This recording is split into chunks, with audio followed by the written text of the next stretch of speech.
Hey everyone, it's Akiva and Mishak, and welcome back to another episode of The Bemused. I know you guys haven't seen Mishak's face in a long time, so he's back for now.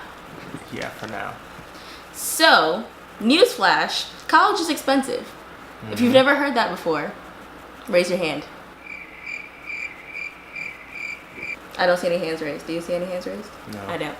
So college is expensive. So today we are telling you guys some tips about how to graduate college on time and or early.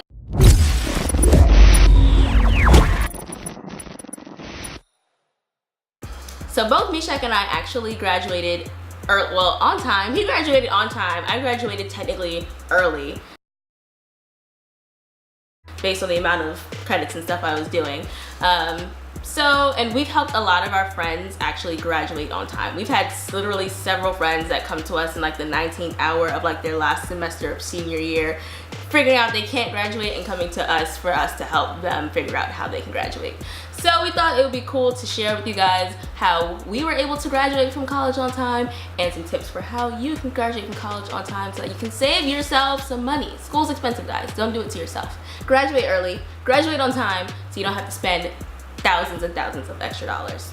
So we started college in the fall of 2013 and finished in spring of 2017.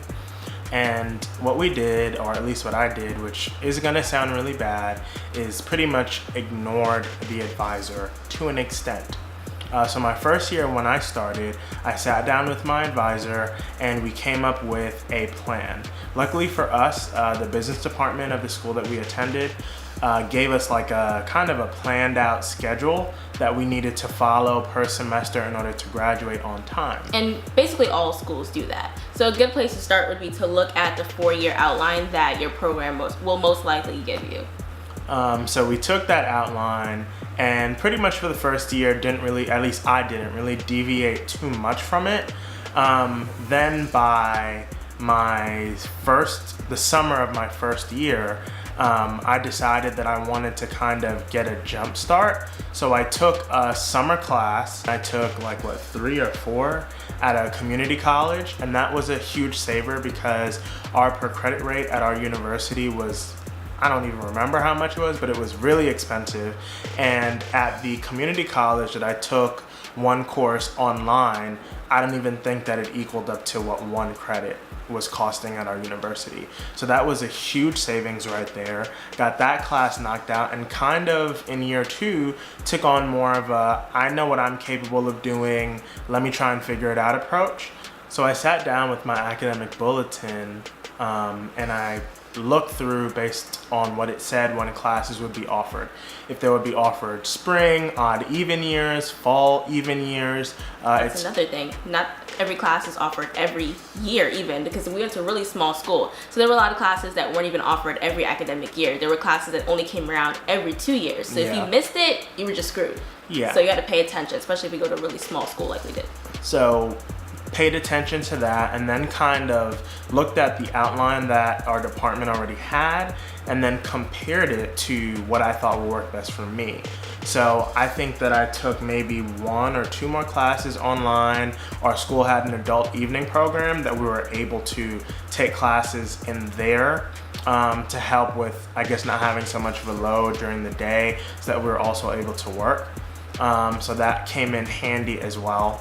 And when all of that was over, I had come up with pretty much an outline of what I knew I needed to do in order to graduate in 4 years.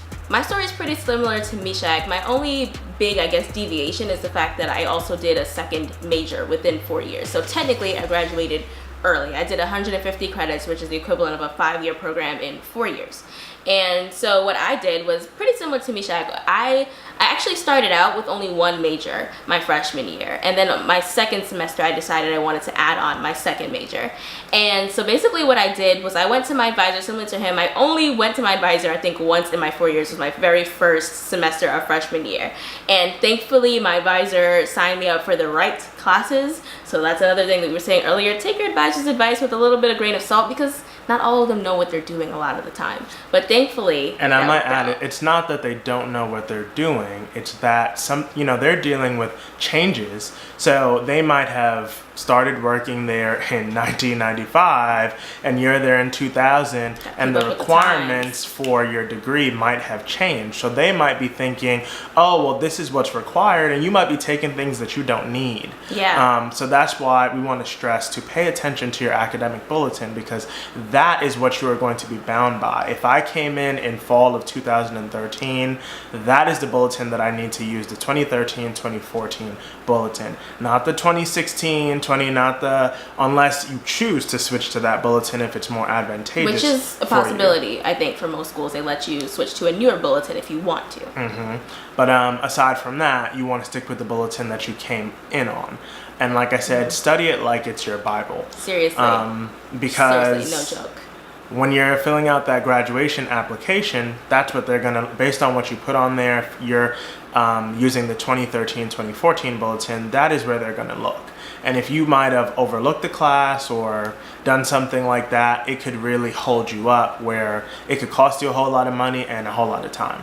Right. So going back to my story, essentially when I decided in my second semester that I wanted to add on a second major, what I did was that I started with that 4-year outline that they give us in the program. And what I did was, first I compared my 4-year outline to what was in the bulletin, first of all, because sometimes you can look at different things and there's sometimes where mistakes happen, errors happen, typographical errors happen, where even what they give you for your 4-year outline and the bulletin don't align, and you always have to make sure you go by the bulletin. And if there's something in the bulletin you don't understand, make sure you ask your registrar's office.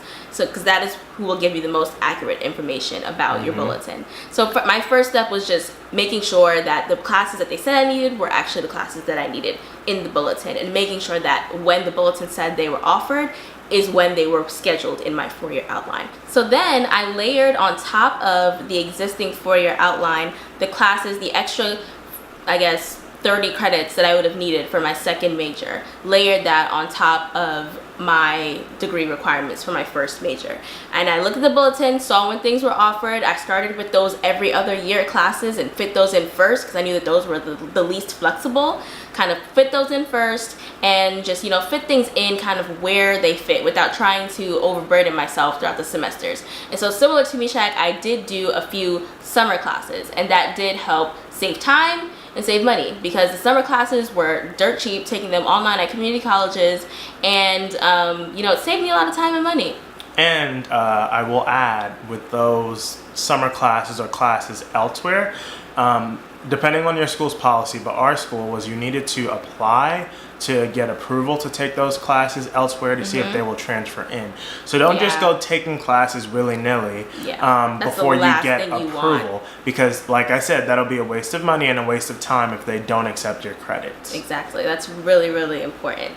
And another thing that I'll add is that like she mentioned, probably saying the same thing, is what I did was I took like more of my electives and tried to just use them as fillers. So I would always set my schedule with what is the most important things, what things are not coming around again by the time I'm going to graduate. Classes? Yeah, your core classes. And I would always put those on my schedule first. Yep. And luckily for us, most of the time those classes didn't usually clash. Sometimes they did. And we would be able to speak to our advisor, who happened to also be the department chair, and she was able to switch some things around so that you were always able to take what you needed to take in order to graduate, and then little things, electives that were a little bit more flexible, where they might have had 3 or 4 sections, I would just fit them in wherever they fit. Right. So sometimes, I ended up with a pretty sucky schedule, but it was a small price to pay to get it done.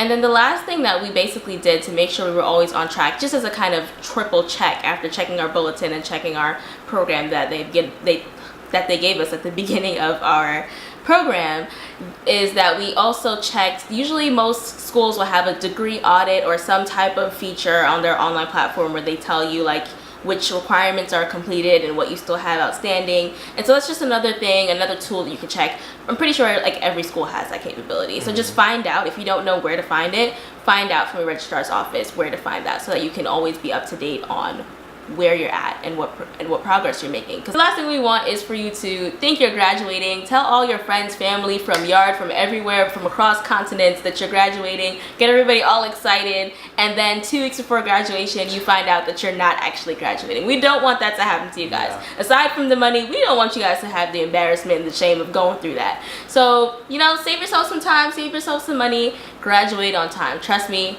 you will not regret it. And probably the most important thing that we forgot to mention earlier was grades. Pay attention to whatever is required as a passing grade for your major, and then for your other classes. So usually at our school, a passing grade was like a C or a C+. Yeah, but for your major. And even though you have a passing grade in a class, sometimes there's a minimum graduation GPA. So you might have passed the class, but you might need a 2.5 to graduate, when if you were getting straight C's, you're still passing classes but not meeting that 2.5 GPA. So hopefully that makes sense. So that's another thing you want to also pay attention to, and they'll all be in the academic bulletin. Pay attention to all of the rules, the regulations, the deadlines. Oh my goodness. What you also don't want to do is not graduate for a stupid reason, like you forgot to turn in your graduation application. Pay attention to deadlines, guys. Check your emails. Check your emails, please. I know a lot of students don't like to check their student emails, but make sure you check your emails, because they will remind you about things like that, so that you don't end up in a bad situation. And I think that's pretty much it. And the question of the day is, let us know where you're at in school. Are you a freshman? Are you a sophomore? It's never too late to try to get on track to graduate. So let us know where you're at in the comments below, and share this video. Even if you're not in school anymore, share this video with someone who is in school or maybe is an incoming freshman. Make sure they start off college on the right foot. So thanks for watching. Don't forget to subscribe. Yes, turn on notifications so you never miss when we post a new video. We will see you guys next time. Adios. Bye.